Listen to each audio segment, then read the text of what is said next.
Good evening, everyone. So, in the last class, we are discussing alcohol, ether, and phenol, right? उसमें हमने काफ़ी सारी चीज़ों को जो है डिस्कस किया था और बहुत सारे जो है कॉन्सेप्ट्स को स्टडी किया था और उसके साथ साथ जो है क्वेश्चंस की हेल्प से जस्टिफाई भी किया था, राइट? तो उसमें थोड़ा सा हमें और जो है एनालिसिस करना है और जस्टिफिकेशन करना है। फिर फिनॉल पे भी बात करनी है कि फिनॉल जो है वो किस तरीके का सबस्टांस है, कैसी रिएक्शंस वो शो करता है, राइट? तो हेयर फर्स्ट ऑफ ऑल जो है हम थोड़ा सा रिएक्शंस जो हमने अभी तक डिस्कस की हैं उन्हीं को थोड़ा सा टारगेट करके जो है आगे बढ़ते हैं और कुछ क्वेश्चंस पे जो है बात करते हैं। जैसे कुछ जो कंटेंट है it is associated with the hydrocarbon, right? तो we have discuss the hydrocarbon chapters और उसको हमें ज़्यादा टाइम भी मिल गया था because of the revision class. तो हमने उसको काफ़ी डिटेल में डिस्कस भी किया था और उसमें जो है हमने हर एक चीज़ जो है डिस्कस की थी। सो हेयर अगर हम बात करें यहाँ पे कि सबसे पहले जो है Br2 + H2O जिसको हाइपोहेलस सॉल्यूशन के रूप में भी लिखा हुआ है नीचे, राइट? इसका जो है रिएक्शन करवाया जा रहा है। Wait a minute. तो यहाँ पे जो है अगर ये इसका रिएक्शन करवाया जा रहा है इसके साथ, तो अब जो है आपको अल्टीमेटली फिगर आउट करना है कि रिएक्शन क्या होगी, ओवरऑल प्रोडक्ट क्या बनेगा इसमें। तो यहाँ पे जो है Br2 + H2O की रिएक्शन है, उसके बाद NaOH की रिएक्शन है, देन आफ्टर NH3 की रिएक्शन है। तो आपको इसी में जो है बताना है कि क्या होगा, किस सबस्टांस का जो है फॉर्मेशन होगा, कि क्या आंसर होना चाहिए इस क्वेश्चन का। तो इसमें Br2 और H2O का जो कि एंटी एडिशन होता है, मार्कोनिकॉव रूल को फॉलो करता है, राइट? वो दोनों बातें जो है उसके साथ एसोसिएटेड हैं। मार्कोनिकॉव रूल और एंटी एडिशन जो है वो उसके साथ एसोसिएटेड है। तो हमें जो है पहले पर्टिकुलर सिचुएशन में क्या मिलेगा, किसका फॉर्मेशन होगा, क्या लगता है आपको? तो इसमें ऑब्वियस सी बात है कि यहाँ पे Br जो है अटैच होगा at this particular position, okay? तो यहाँ पे Br जो है अटैच होगा और इस पोजीशन के साथ OH अटैच होगा। तो पहला जो हमारा कंडीशन होगा, ठीक है, तो ऑब्वियसली सिचुएशन ये है कि इसमें जो है हमारा जो भी सबस्टांस का फॉर्मेशन होगा उससे एक बात तो क्लियर है कि यहाँ पे ये जो दो सबस्टांस जुड़ेंगे वो एक दूसरे के रिलेटिव एंटी होंगे। बाकी की कंडीशन तो छोड़ देते हैं, अभी सिर्फ बात करते हैं इनकी जो अटैच होने वाले Br और OH। तो ऑब्वियस सी बात है इनके मैकेनिज्म पॉइंट ऑफ व्यू से अगर हम ओरिएंटेशन वाइज बात करें तो हम सिंपली बोलेंगे कि अगर हम Br को यहाँ जोड़ रहे हैं तो ऑब्वियस सी बात है कि OH उसके एंटी जुड़ेगा, ठीक है? दैट इज 100% जो है क्लियर कि यहाँ पे दोनों एक दूसरे के एंटी जुड़ेंगे। इसके बाद देखो कि यहाँ पे जो है फिर से NaOH के साथ रिएक्शन हुई तो सब्स्टिट्यूशन होगा इस एंड पे। तो इस एंड पे अगर सब्स्टिट्यूशन होगा तो ऑब्वियस सी बात है कि यहाँ पे फिर दोनों OH जो है वो एक दूसरे के क्या हो जाएंगे, सिन हो जाएंगे, ऑब्वियस सी बात है। तो यहाँ पे जो है क्लियर सिचुएशन है कि दोनों OH एक दूसरे के रिलेटिव सिन हो गए, ठीक है? CH3 की पोजीशन उसके रिलेटिव अपने आप ही आ जाएगी। जैसे यहाँ पे दूसरा हाइड्रोजन जो है ये होगा और ये जिसको मैंने इस तरीके से लिख दिया है इसको जो है सिंपली आप किससे रिप्रेजेंट कर सकते हो, डैश से। तो ये जो है सिचुएशन क्लियर है क्योंकि हमें पता है SN2 रिएक्शन में जो है ऑब्वियस सी बात है कि जो है इन्वर्जन इन कॉन्फ़िगरेशन होगा। तो डेट्स वाई जो है दोनों OH जो है सिन आ गए। उसके बाद फर्दर अमोनिया से रिएक्शन हो रही है तो अमोनिया जो है वंस अगेन फिर से जो है SN2 रिएक्शन से जो है OH को जो है सब्स्टिट्यूट करेगा। तो यहाँ जो है अगर सब्स्टिट्यूशन होगा इस पर्टिकुलर पोजीशन पे अगर हम बात करें, ठीक है, तो यहाँ पे जो है ऑब्वियस सी बात है कि OH जब सब्स्टिट्यूट होगा तो फिर से इन्वर्जन की पॉसिबिलिटी आ जाएगी। तो फिर से इन्वर्जन की पॉसिबिलिटी जब आ जाएगी तो ऑब्वियस सी बात है कि NH2 वाला तो डैश पे आ जाएगा फिर। तो यहाँ पे हमें साफ साफ दिख रहा है कि हम जो है इस ऑप्शन को सेलेक्ट करेंगे क्योंकि अमोनिया के साथ जो है ज़्यादा पॉसिबिलिटी होती है किसकी, SN2 की। तो ये तो टर्सरी पे तो SN2 करेगा नहीं, राइट? इसी वाले पे जो है करेगा, ऊपर वाले पे। तो from that point of view जो है वी विल सिंपली से डेट कि this will be the right option, कि ए जो है वो हमारा क्या होगा, सही आंसर होगा। तो ये हमारा सीक्वेंस था। अब जो है इसके बाद हम बात करते हैं फर्दर क्वेश्चन की, ठीक है? तो नेक्स्ट क्वेश्चन में देखो कि यहाँ पे जो है यहाँ हमको ये दे रखा है C5H12O2, ओके, कि C5H12O2 है, इसको जो हम K2Cr2O7 के साथ जब कर रहे हैं, और देखिए यहाँ पे जब H+ के साथ इसको सिंपली हीट कर रहे हैं तो it is participating in some kind of intramolecular जो है thing and it is converted into this particular cyclic ether. तो ये भी बड़ा इंटरेस्टिंग सा फैक्ट है कि साइक्लिक ईथर बन जाए, कुछ हमें ऐसा स्ट्रक्चर पे सोचना है कि साइक्लिक ईथर बन जाए, कि ये जो है आउटकम ऐसा होना चाहिए कि साइक्लिक ईथर बन जाए। अब असाइक्लिक कंपाउंड है, फॉर्मूला है C5H12O2, तो फॉर्मूले से क्लियर कट नजर आ रहा है कि ये सैचुरेटेड है, सैचुरेटेड के साथ 2 O2 है, तो डेफिनेटली ये जो है डायोल ही होने वाला है। तो ये डायोल होने वाला है, तो क्लियरली अगर हम यहाँ पे बात करेंगे तो आंसर तो हम इसमें देना चाहें तो वो तो इजीली दे सकते हैं, बट हमें आंसर में ए बताना है।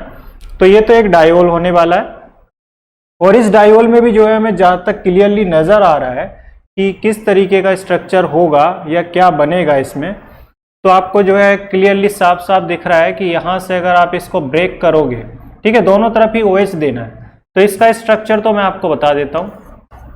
इसका स्ट्रक्चर तो बहुत सिंपली जो है अगर हम बात करें तो यहाँ पे एक OH यहाँ पे आ जाएगा और दूसरा OH ये हो जाएगा, तो that will be the structure of this particular compound.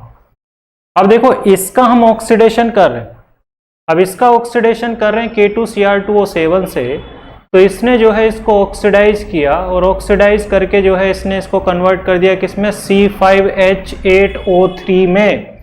मतलब कि एक ही ऑक्सीजन बढ़ा, ऑब्वियस सी बात है कि ऑक्सीजन बढ़ेगा, क्योंकि 2 डिग्री अल्कोहल जो है वो ऑक्सीडाइज होगा किसमें, कीटोन में, और ये जो 1 डिग्री है it will be oxidize into carboxylic acid, right. तो इसका स्ट्रक्चर क्या होगा इसके अकॉर्डिंग, तो from that point of view we will simply say that the structure of this substance will be like this, ये रहा कीटोन और ये रहा कार्बोक्सिलिक एसिड, ओके। तो ये हमारा इसका स्ट्रक्चर होगा। अब इसके बाद जो है कार्बोक्सिलिक एसिड की रिएक्शन किसी अल्कोहल से अगर होती है, हमें पता है अल्कोहल की एक रिएक्शन ये भी है एस्टरिफिकेशन। तो एस्टरिफिकेशन में क्या है कि अगर हम किसी भी अल्कोहल को H+ आयन की प्रेजेंस में जो है रिएक्ट करेंगे कार्बोक्सिलिक एसिड के साथ, तो it will form an ester, और एस्टर का ही यहाँ पे फॉर्मेशन हो रहा, तो डेफिनेटली ये जब दोनों एक दूसरे के साथ रिएक्ट करेंगे तो इस पर्टिकुलर एंड पे हम एस्टरिफिकेशन की बात करेंगे। तो अगर हम एस्टरिफिकेशन करेंगे तो what will be the structure of this particular compound, तो एस्टरिफिकेशन किया तो हमें क्या मिलेगा, तो C6H10O3, मतलब यहाँ पे देखो कि इसी तरफ जो है CH3 जो है बढ़ गया है। तो उसी तरीके से जो है इसमें हम करेंगे, तो यहाँ पे इस कंपाउंड का स्ट्रक्चर में लिख देता हूँ, जो कि यहाँ पे ऑलमोस्ट क्लियर भी हो गया होगा आपको, क्योंकि बहुत जो है इजीली हम इसको एक्सप्लेन भी कर सकते हैं। ओके, यहाँ पे एक कार्बन, सॉरी मैंने कम कर दिया, ये कार्बन जो है इसमें और बढ़ाएंगे हम, ठीक है, जस्ट ए मिनट। तो यहाँ पे जो है इसी पॉइंट ऑफ व्यू से जो है अगर हम इसको लिखेंगे तो यहाँ पे जो है ये बन जाएगा, इसमें कन्वर्ट हो जाएगा, राइट। तो ये हमारा जो है एस्टर होगा ये, ओके। अब जो है इसमें जो एस्टरिफिकेशन हुआ, तो एस्टरिफिकेशन के बाद देखिए ये बना। अब हम यूज कर रहे हैं लिथियम एल्यूमिनियम हाइड्राइड का। अब लिथियम एल्यूमिनियम हाइड्राइड तो एक पावरफुल रिड्यूसिंग एजेंट है, ये मैंने आपको बताया, ये जो है सभी को रिड्यूस करने में कैपेबल है, मतलब वो एस्टर को भी रिड्यूस कर देगा और उसके अलावा जो है कीटोन को भी रिड्यूस कर लेगा, लेकिन हाँ रिडक्शन करता है किसमें, अल्कोहल में। तो यहाँ पे देखो सबका रिडक्शन अगर होगा तो ये एंड भी गया और ये एंड भी गया, तो अल्टीमेटली जो है जो हमारा स्टार्टिंग स्ट्रक्चर था ये वापस से यही बन जाएगा, ये तो यही बन जाएगा वापस से।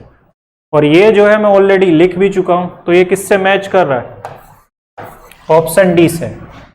तो अगर मैं इसमें ए की बात करूं तो ए जो है वंस अगेन सेम सिचुएशन है कि इसका फॉर्मेशन हुआ है हमारा, ओके। तो ये हमारा कंपाउंड है और ये जो है इनिशियल रिएक्टेंट से ही मैच कर रहा है, तो इसलिए जो है सही आंसर क्या होगा, D answer, okay, that's right. तो I hope it's clear to you. तो इसमें जो है अगर आपको कोई प्रॉब्लम है तो यू कैन आस्क, अदरवाइज जो है will move to the next question.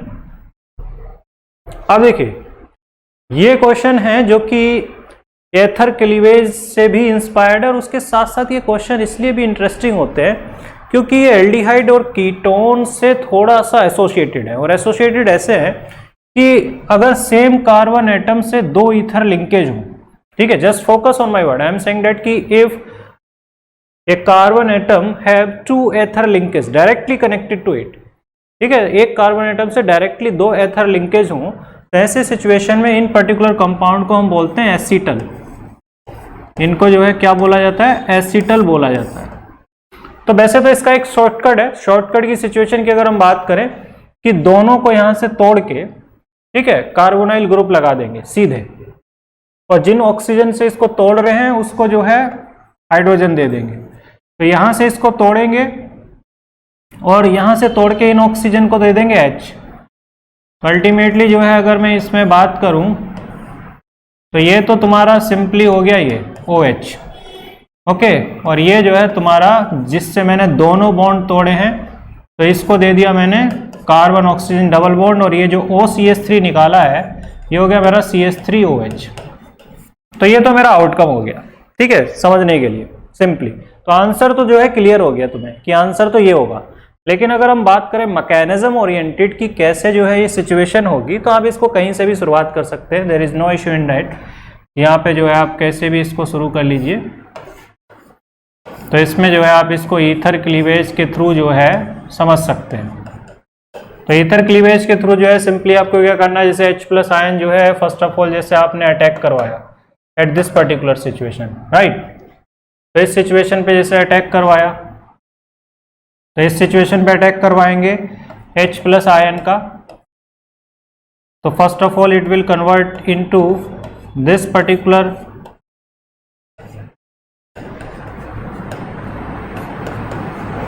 अब यहां पे सिंपली हमें क्लियरली दिख रहा है कि ये जो CH3OH है ये तो यहां से निकल जाएगा, और ऑब्वियस सी बात है कि जो फॉर्मल चार्ज आएगा इस कार्बन पे ये रेजोनेंस स्टेबलाइज्ड है ऑक्सीजन के साथ, बट उसके साथ साथ जो है H2O फिर अटैक करेगा। तो यहाँ पे जो है इस कार्बोकेटायन का फॉर्मेशन हुआ जो कि रेजोनेंस स्टेबलाइज हो सकता है किससे, ऑक्सीजन के साथ। फिर इस पे H2 अटैक किया और उससे H+ निकालेंगे। तो अगर मैं इसको थोड़ा सा एक स्टेप को डायरेक्टली लिख दूं तो वी विल सिंपली से डेट कि it will form this, right. तो इसका फॉर्मेशन होगा, मतलब इसको थोड़ा सा और स्ट्रेच करूं तो आप जो है इसको ऐसे समझ सकते हैं कि ये जो है जब H2O अटैक किया इस पे तो इसका फॉर्मेशन हुआ, राइट। जब H2O का अटैक होगा तो न्यूक्लियोफिलिक अटैक होगा। अब देखो न्यूक्लियोफिलिक अटैक के बाद जब इसने जो है H+ आयन जो है, ऑब्वियस सी बात है ऑक्सीजन के ऊपर फॉर्मल चार्ज पॉजिटिव है, तो ये फिर से क्या है H+ आयन को लूज करेगा अपने फॉर्मल चार्ज को नलीफाई करने के लिए, और ये H+ आयन जो है यहाँ से हटके जो है किस पे चला जाएगा, इस वाले ऑक्सीजन पे। तो अल्टीमेटली जो है फिर से जो है ये कुछ इस तरीके के अरेंजमेंट में आ जाएगा। यहाँ पे हो गया OH और यहाँ पे हो गया H और इस पे पॉजिटिव आ गया। अब देखो सिचुएशन वंस अगेन वही आ गई कि ऑक्सीजन पे फिर से फॉर्मल चार्ज पॉजिटिव आया, तो फिर से जो हम इसको ब्रेक करेंगे और इस पे जो पॉजिटिव आया है उसको नलीफाई करने के लिए इस लोन पेयर को इसके साथ डीलोकलाइज करेंगे। तो फिर जो है ये जब यहाँ से टूटा तो ये वाला हिस्सा तो OH हो गया, राइट। और इस वाले पार्ट को देखो कि इसमें जो है कुछ इस तरीके की सिचुएशन आ गई। ऑब्वियस सी बात है कि अब इसको जो है फॉर्मल चार्ज नलीफाई करने के लिए यहाँ से H+ आयन निकाल देंगे, तो यही जो है आपको स्ट्रक्चर मिलेगा जिस प्रोडक्ट को मैं बनाने की बात कर रहा था। तो अल्टीमेटली जो है मैकेनिज्म पॉइंट ऑफ व्यू से देखें तो 2-4 स्टेप्स बस लिखने पड़ रहे हैं, अल्टीमेटली याद तो यही रहा है, ठीक है। मतलब लेकिन जैसे मैं डायरेक्ट अप्रोच की बताऊं तो जैसे मैंने डायरेक्ट बताया था कि डायरेक्ट में करना बहुत आसान है कि जब भी आपको इस तरीके की सिचुएशन आए, डाई ईथर टाइप की सिचुएशन आए, तो आपको कुछ नहीं करना है, दोनों ईथर लिंकेज से उसको तोड़ना है कार्बन को और उससे कार्बोनाइल ग्रुप जो है जोड़ देना है, ओके। बैलेंसी सेटिस्फाई नहीं हो रही है तो डेफिनेटली उसके साथ हाइड्रोजन होंगे, ये अंडरस्टूड रहता है हर एक क्वेश्चन में। तो ऑब्वियस सी बात है कि हाइड्रोजन होने ही है यहाँ पे, तो ये जो है एक एल्डिहाइड में कन्वर्ट हो जाएगा और ये दोनों पार्ट जो है अल्कोहल में हो जाएंगे। तो हमारा जो ए ऑप्शन है वो सबसे ज्यादा अप्रोप्रिएट आंसर है इस पर्टिकुलर क्वेश्चन के लिए। तो इज दैट क्लियर? तो इसमें मैकेनिज्म को लेके कहीं किसी को कोई प्रॉब्लम है? कि यहाँ पे जो है अल्कोहल को हम SOCl2 के साथ रिएक्ट कर रहे हैं पायरिडीन की प्रेजेंस में, जो कि बेसिकली एक SN2 टाइप की रिएक्शन होगी। तो यहाँ पे पहले SOCl2 जो डार्जन प्रोसेस भी है, लेकिन ये डार्जन एग्जैक्टली नहीं होगा क्योंकि यहाँ पे पायरिडीन ले लिया है। तो डार्जन तब बोलते हैं उसको, ठीक है, जब हम पायरिडीन नहीं लेते तो मैकेनिज्म हो जाता है SNI, इंट्रा, ठीक है, इंटरमोल मतलब इंट्रामोलिकुलर सब्स्टिट्यूशन रिएक्शन हो जाती। लेकिन यहाँ पे पायरिडीन बेस को लेने पर ये जो है कंप्लीटली SN2 से जाएगा, ये पूरी तरीके से जो है किससे जाएगा, SN2 रिएक्शन से। तो अगर ये कंप्लीटली SN2 रिएक्शन से प्रोसीड करने वाला है तो सबसे पहले तो जो है यहाँ OH की बजाय Cl, मतलब OH के प्लेस पे Cl आ जाएगा, ठीक है। तो डेट इज क्वाइट क्लियर कि यहाँ पे जो है पहले जो है किसका फॉर्मेशन होने वाला है, इस सब्सटेंस का। फिर इसके बाद जो है आपको पता है कि Mg और E2O के साथ रिएक्शन हो रही है, इसका मतलब कि formation of Grignard reagent will take place, कि फिर जो है ये इसके साथ जब रिएक्ट करेगा तो यहाँ इस प्लेस पे जो है किसका फॉर्मेशन होगा, ग्रिग्नार्ड का। और ग्रिग्नार्ड जो है बेसिकली क्या होगा, CH2MgCl। अब ग्रिग्नार्ड की रिएक्शन करवा रहे हैं हम इसके साथ, तो ऑब्वियस सी बात है कि ये जो है इधर अटैक करेगा तो it will shift into this direction, और उसके बाद इसको प्रोटॉन भी दे रहे हैं। तो यहाँ से आप सिंपली समझ सकते हैं कि क्या आएगा, तो 3 कार्बन एटम के बाद OH, और ऐसा हमें किस ऑप्शन में दिखाई दे रहा है, ठीक है। मतलब कनेक्टिविटी तो सेम रहेगी, तो कनेक्टिविटी में कोई चेंजेस नहीं है, लेकिन 3 कार्बन एटम के बाद हमें OH सिंपली जो है इसी ऑप्शन में ही रिफ्लेक्ट हो रहा है क्लियरली, बी ऑप्शन में। तो B is the right answer, क्योंकि इसमें जो है हमारा ये सबस्टेंस फॉर्म हो रहा है जो कि क्वेश्चन के स्टेटमेंट के अकॉर्डिंग सही है।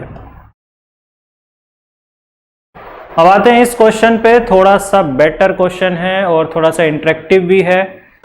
अब देखो मैकेनिज्म मैं तुम्हें बता देता हूं जिससे तुम्हें ये काफी हद तक क्लियर हो जाएगा। तो सबसे पहले जो है H+ आयन जो है इस पे जुड़ जाएगा, क्योंकि ऑब्वियस सी बात है यहाँ पे तो कम्प्लीटली अनशेयर्ड इलेक्ट्रॉन है, तो शेयर्ड इलेक्ट्रॉन लेने से ज़्यादा जो है कैपेबिलिटी होती है अनशेयर्ड इलेक्ट्रॉन लेने की। मतलब कुछ लोग ऐसा भी सोच रहे होंगे कि पाई इलेक्ट्रॉन पे जाके अटैक करवा दें, बट ऐसा नहीं होगा, क्योंकि पाई इलेक्ट्रॉन से ज़्यादा इजीली जो है किनको लेना है, ऑक्सीजन के लॉन पेयर को। तो इस पे अटैक हो गया। अब इस पे अटैक हो गया तो ऑब्वियस सी बात है कि यहाँ पे जो है ये जो सबस्टेंस हमने लिया है, राइट, इस सबस्टेंस को जो है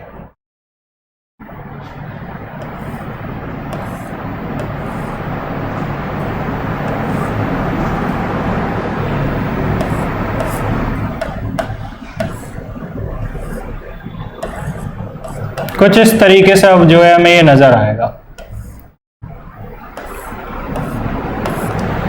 ऑब्वियस ही बात है कि ये रिंग जो है इजीली ब्रेक भी हो जाती है ऑक्सी रिंग, और ये एडिशन रिएक्शन में इजीली पार्टिसिपेट भी कर लेता है। तो अगर ऐसा होगा तो डेफिनेट सी बात है कि ये जो पाई इलेक्ट्रॉन्स हैं ये जो है अटैक करेंगे।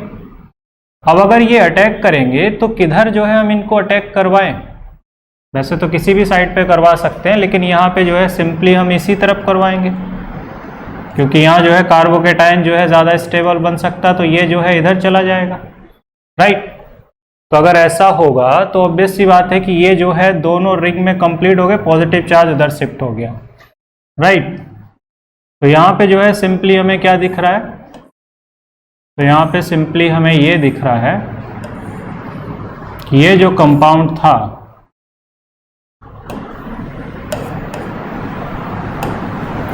ये कंपाउंड जो है अब इस तरफ से जो है जो साइक्लाइजेशन है वो कंप्लीट हो चुका है, और यहाँ पे 2 ये आ चुके हैं और इससे OH आ चुका है, और यहाँ पे आ चुका है पॉजिटिव, और ये कुछ इस तरीके की सिचुएशन हो चुकी है।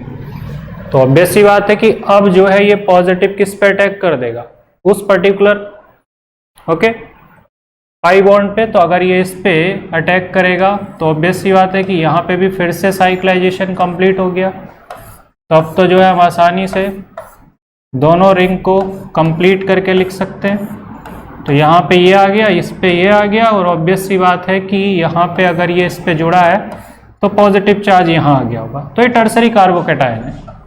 तो सिंपल सी बात है कि जो H+ आयन हमने शुरुआत में यूज किया था, अब उसको जो है रिमूव कर देते हैं। तो उसको अगर हम रिमूव कर देते हैं तो हमें क्या स्ट्रक्चर मिलेगा एट लास्ट फाइनली। तो मुझे लगता है आंसर तो क्लियर दिख गया होगा तुमको कि हमें जो है क्या मिलने वाला है। तो यहाँ पे जो है ये हमें स्ट्रक्चर मिलेगा, तो किससे मैच कर रहा है ये, अगर हम ध्यान से देखें तो इस ऑप्शन से जो है ये मैच कर रहा है, सी ऑप्शन से। दैट मीन्स जो शौर्य का आंसर है डेट इज करेक्ट, और रेस्ट जितने भी लोगों ने दिया है वो इनकरेक्ट है। तो यहाँ पे एक बेसिक ट्रेंड है, मैकेनिज्म है, उसको फॉलो करना था। तो जैसे सबसे पहला जो कॉन्सेप्ट और लॉजिक था कि H+ को कहाँ जोड़ें, पाई इलेक्ट्रॉन पे कि ऑक्सीजन पे। तो जैसे मैंने बोला कि अनशेयर्ड इलेक्ट्रॉन को देना ज़्यादा इजी होता है शेयर्ड इलेक्ट्रॉन से, तो डेफिनेट सी बात है कि हमने ऑक्सीजन के लोन पेयर को सेलेक्ट किया।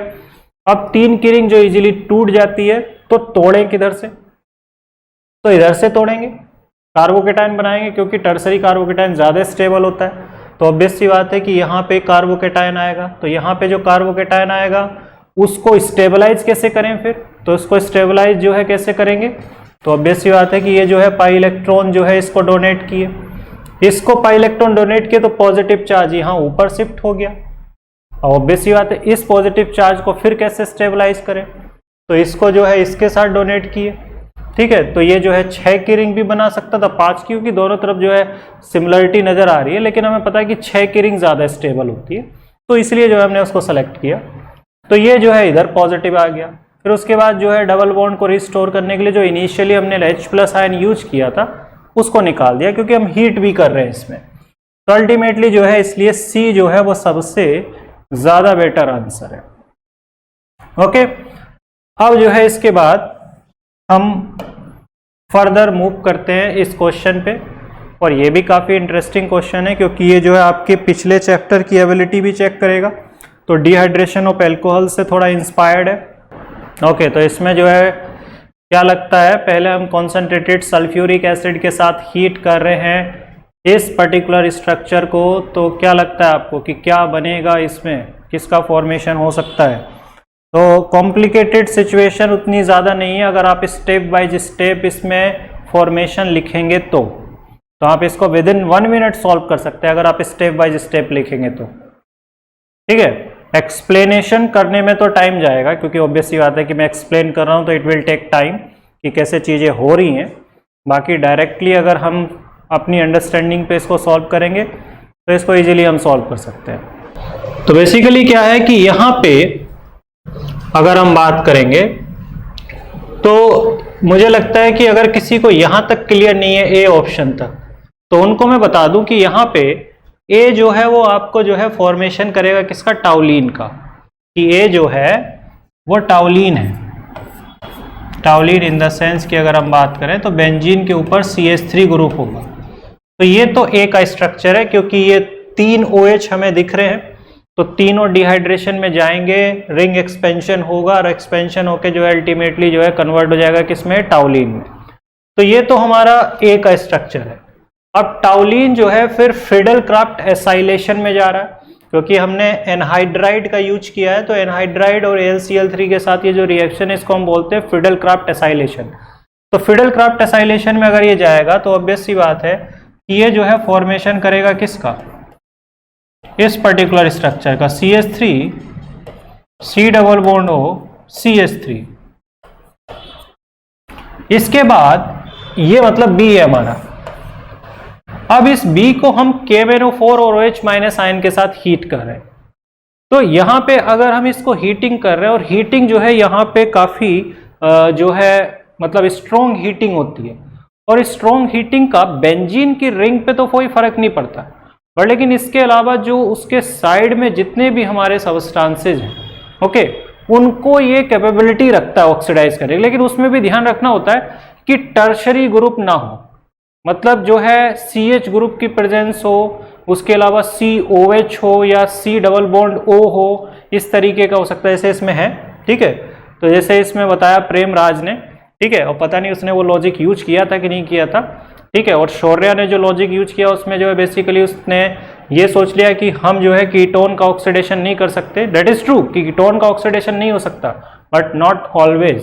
तो उसमें कीटोन ऑक्सीडाइज करते, जब हम इसमें एल्डिहाइड कीटोन का रिवीजन करेंगे तो हम बताएंगे कि एक रूल होता है पॉपअप्स रूल। तो कीटोन को भी स्ट्रांगली हीट करके ऑक्सीडाइज किया जा सकता है। तो यहाँ पे जो है बेंजीन की सिचुएशन ये होती है कि बेंजीन में साइड चेन का ऑक्सीडेशन होगा, साइड चेन का ऑक्सीडेशन होगा, दोनों का ऑक्सीडेशन होगा। तो इस सिचुएशन से जो है आप इसमें अगर देखोगे तो ये वाला पार्ट भी कार्बोक्सिलिक एसिड में कन्वर्ट होगा और ये वाला पार्ट भी कार्बोक्सिलिक एसिड में ही कन्वर्ट होगा। तो इसलिए जो है हम जो है इस ऑप्शन को जो है हम सेलेक्ट करेंगे कि बी जो है वो, ठीक है, करेक्ट आंसर होगा। ओके, तो यहाँ पे जो है, ठीक है, आई अंडरस्टूड दैट कि तुमने इसका लॉजिक का यूज किया था। अब आते हैं इस पे HBr कि HBr जो है इसके साथ जो है हम, और वो भी एक्सिस में ले रहे हैं हम, ओके, कि अगर हम जो है एक्सिस में HBr को ले रहे हैं और उसके साथ जो है हम रिएक्शन करा रहे हैं तो क्या होगा। तो जैसे मैंने आपको बताया था कि इसमें जैसे रिवीजन टाइम पे मैंने आपको बताया था कि HBr जो है एक तरफ अगर फिनाइल के साथ ऑक्सीजन जुड़ा हो तो वो वाला ऑक्सीजन नहीं टूट सकता, उसमें जो हम कुछ भी कर लें वो जो है सिंपली एक ही बार रिएक्ट करेगा, एक्सेस में लेने पे भी कोई फर्क नहीं पड़ने वाला। तो यहाँ पे एक्सेस में लेने पे भी कोई फर्क नहीं पड़ेगा। तो आप इसका आंसर तो बहुत आसानी से दे सकते हैं। तो क्या आंसर होना चाहिए इसका, यहाँ पे ये जो है H+ आयन सबसे पहले अटैक करेगा किस पे, इस ऑक्सीजन पे। तो ये इस पे अटैक करेगा तो सिंपल सी सिचुएशन है कि यहाँ पे जो है ये आपका बन गया। तो फिर आप यहां से तो तोड़ ही नहीं सकते ना, क्योंकि यहां तो ऑक्सीजन के लोन पेयर तो रेजोनेंस में, तो यहां से तो आप ब्रेक ही नहीं कर सकते, इसको पॉसिबिलिटी नहीं है ब्रेक करने की। तो ऑब्वियस सी बात है कि यहाँ पे जो है Br- जो है वो कहाँ पे जुड़ेगा, तो Br- जो है ऑब्वियस सी बात है कि यहीं पे जुड़ेगा और ये इस डायरेक्शन में टूट जाएगा। तो अल्टीमेटली इससे जो है हमको जो सबस्टांस मिलेगा जिसका फॉर्मेशन होगा, तो ये तो हो गया फिनॉल और ये जो हमारा पार्ट है ये कन्वर्ट हो गया इसमें Br में, राइट। तो ये तो क्लियर है कि ये बन रहा है। अब ये OH जो है अब रिएक्ट ही नहीं कर सकता, ये तो पॉसिबली रिएक्ट ही नहीं कर सकता, क्योंकि इसमें जो है क्लियर सी बात है कि अब जो है ये H2O के रूप में इसको निकाल ही नहीं सकते हम। तो निकाल ही नहीं सकते तो ये तो रिएक्ट ही नहीं करेगा। जैसे मैंने कल, अगर आपको याद होगा, तो मैंने PHOPH वाला ऑप्शन लिखा था और उसमें मतलब बोला था कि यहाँ तो रिएक्शन ही नहीं होगी HBr के साथ। तो सिंपल सी बात है कि यहाँ पे जो है अब जैसे तुम वापस अब इसको लिखने के बाद सही आंसर देने भी लगे हो, तो डेफिनेटली जो है आंसर जो है क्या होगा, बी जो है सही आंसर होगा। क्योंकि एक बार जो है यहाँ पे OH आ गया और इधर Br आ गया, तो फिर HBr रिएक्ट नहीं कर सकता इसके साथ फर्दर, क्योंकि इस ऑक्सीजन के लॉन पेयर पे अटैक करवा नहीं सकते, क्योंकि फिनॉल है और फिनॉल जो है ये पार्शियल डबल बॉन्ड करेक्टर होता है, तो इसको तो H2O के रूप में निकाल नहीं सकते, क्योंकि फिनॉल को कभी डिहाइड्रेशन में जाते हुए देखा पॉसिबल ही नहीं है, राइट। तो I hope it's clear to you, जैसे कल भी हमने डिस्कस किया था। अब आते हैं इसकी, ये रिएक्शन तो मैंने कल भी बताई थी, ठीक है, ईथर के प्रिपरेशन के लिए। तो यहाँ पे तो बहुत इजी है, जैसे आंसर आ भी गया है कि 26 का आंसर जो है क्या होना चाहिए, सी।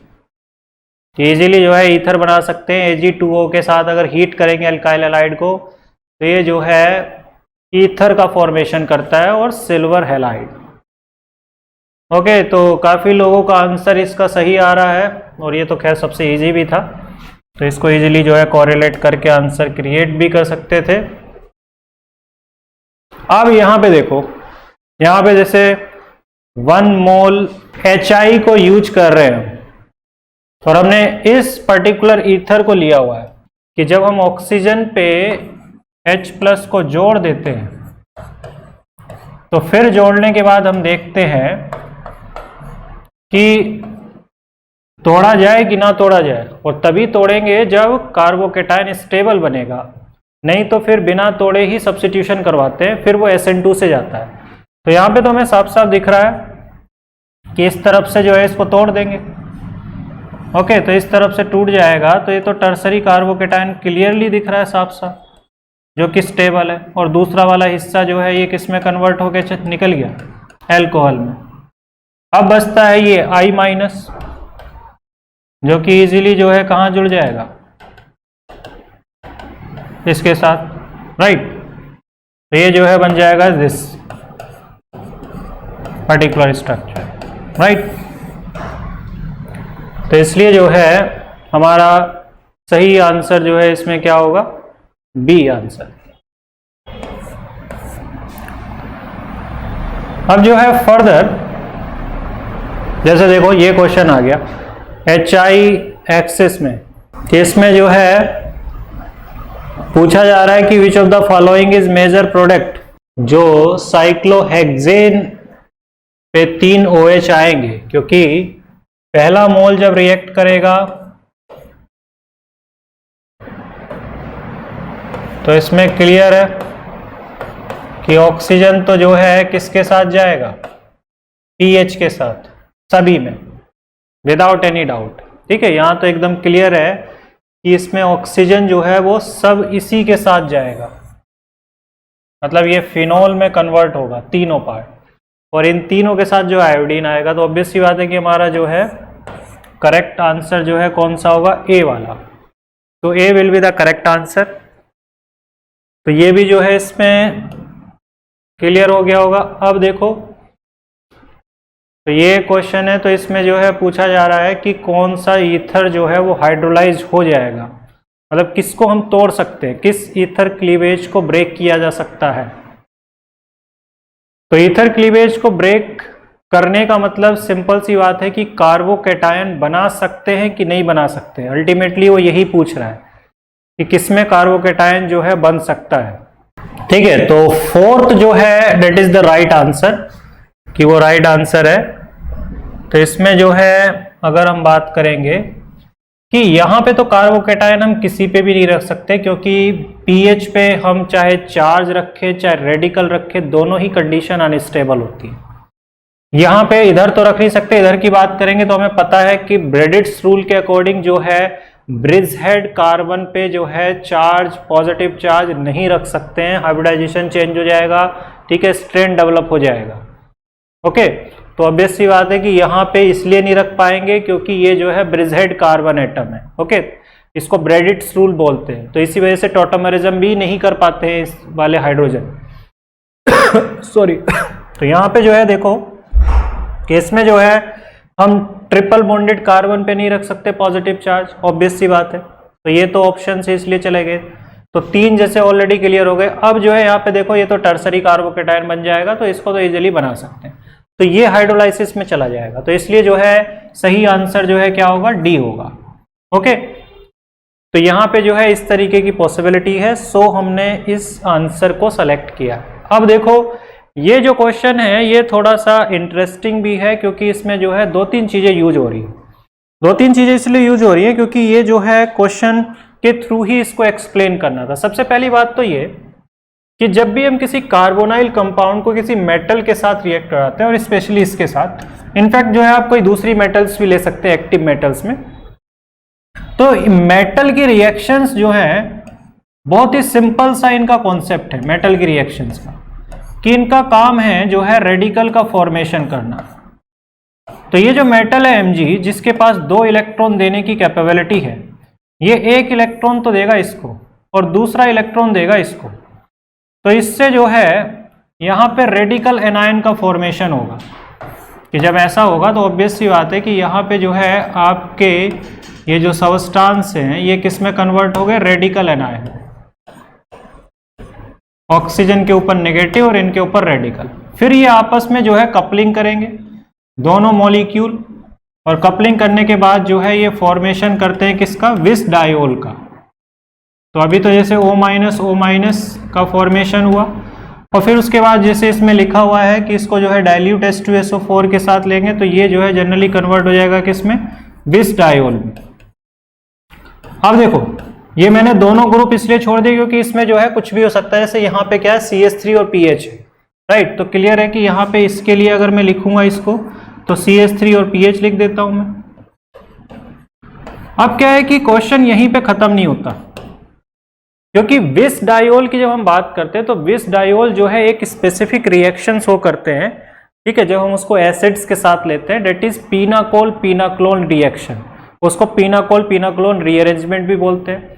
तो पिनाकोल पिनाक्लोन रीअरेंजमेंट में होगा क्या कि ये जो डायोल्स हैं, ओके, दीज डायोल्स, स्पेशली विस डायोल की जब हम बात करते हैं तो यहां पे क्या है कि फिर से H+ आयन किसी एक पे अटैक करेगा, और जनरली यहां पे दोनों सेम हैं तो किसी पे भी करवा सकते हैं, लेकिन अगर दोनों OH अगर डिफरेंट कॉन्फ़िगरेशन रखते तो हम उस OH पे अटैक करवाएंगे जिसमें ज़्यादा स्टेबल कार्बोकेटाइन का फॉर्मेशन होगा। यहाँ पे दोनों में सेम टाइप का कार्बोकेटाइन बन रहा, तो इसलिए हम कहीं पर भी सिलेक्शन कर सकते हैं। डिहाइड्रेशन मतलब H2O निकालने के लिए किसी भी OH को सेलेक्ट कर सकते हैं। तो मैंने जैसे इसको सेलेक्ट कर लिया तो ये जो है अल्टीमेटली जो है कन्वर्ट हो जाएगा किस में, इस पर्टिकुलर कंपाउंड में। ओके, तो यहाँ पे देखो कि ये जो है इसमें कन्वर्ट हुआ, तो ऑब्वियस सी बात है कि ये जो है यहाँ से निकल गया H2। अब ये कार्बोकेटाइन यहाँ आ गया। अब ये जो कार्बोकेटाइन यहाँ आया है, इस कार्बोकेटाइन को अगर हम शिफ्ट कर दें, माइग्रेट कर दें, और माइग्रेट करके जो है अगर इस पोजीशन पे ले आए, इस पर्टिकुलर पोजीशन पे, तो यहाँ पे जो है ज़्यादा स्टेबल हो जाएगा, और इसी को जो है बोला जाता है पिनाकोल पिनाक्लोन रीअरेंजमेंट। तो ये जो है क्या है, पिनाकोल पिनाक्लोन रीअरेंजमेंट होगा। तो ये जो डायोल है इसको बोला जाता है पिनाकोल, और अब जो प्रोडक्ट में लिखूंगा इसको बोलते हैं पिनाक्लोन, जो हमें कीटोन का फॉर्मेशन होता है। अब देखो यहाँ पे क्या है कि माइग्रेशन एप्टीट्यूड देख लो, H का माइग्रेशन एप्टीट्यूड सबसे ज़्यादा होता है, फिर पीएच का, फिर टर्सरी एल्काइल का, फिर सेकेंडरी एल्काइल का, तो इस तरीके से होता है। तो ऑब्वियस सी बात है कि यहाँ पे माइग्रेट कौन करेगा, ये, तो ये अपने इलेक्ट्रॉन पेयर के साथ माइग्रेट करेगा और फॉर्मेशन करेगा इस पॉजिटिव चार्ज का। तो अल्टीमेटली जो है ये आपका बन गया, और यहाँ पे जो है ये कुछ इस तरीके की सिचुएशन होगी। अब जो है सिंपल सी बात है कि ये लोन पेयर जो है इस पॉजिटिव चार्ज को डीलोकलाइज करने के लिए नीचे आए, और नीचे आए तो ऑब्वियस सी बात है कि it will form this particular species, और फिर क्लियर सा कॉन्सेप्ट है कि अब जो है यहाँ से H+ आयन निकाल के ये अल्टीमेटली किस में कन्वर्ट हो जाएगा, कीटोन में। तो यही हमारा आंसर होगा, ठीक है, ये जो है। तो अब ध्यान से देखो कि ये जो है मिल रहा है, दिख रहा है क्वेश्चन में, कहाँ पे दिख रहा है ये, तो किस ऑप्शन में जो है आपको दिख रहा है, तो ऑब्वियस सी बात है यहाँ पे दिख रहा है साफ साफ सी ऑप्शन में। तो ये जो रिएक्शन है इसमें दो कंडीशन जो है एसोसिएटेड है, एक तो ये कि मेटल के साथ कैसे बिहेवियर करेंगे एल्डिहाइड और कीटोन, तो डायोल बनाएंगे, और दूसरा जो है उस डायोल को जब हम फिर से H2SO4 के साथ रिएक्ट कराएंगे तो पिनाकोल पिनाक्लोन रीअरेंजमेंट में पार्टिसिपेट करेंगे। ओके, तो that's the answer of this particular question. तो that's all for the today class. तो इसके बाद जो है फर्दर हम नेक्स्ट क्लास में डिस्कस करेंगे। On H2ON study is always on. Concepts के बेहतर रियलाइजेशन के लिए H2ON पर बने रहिए।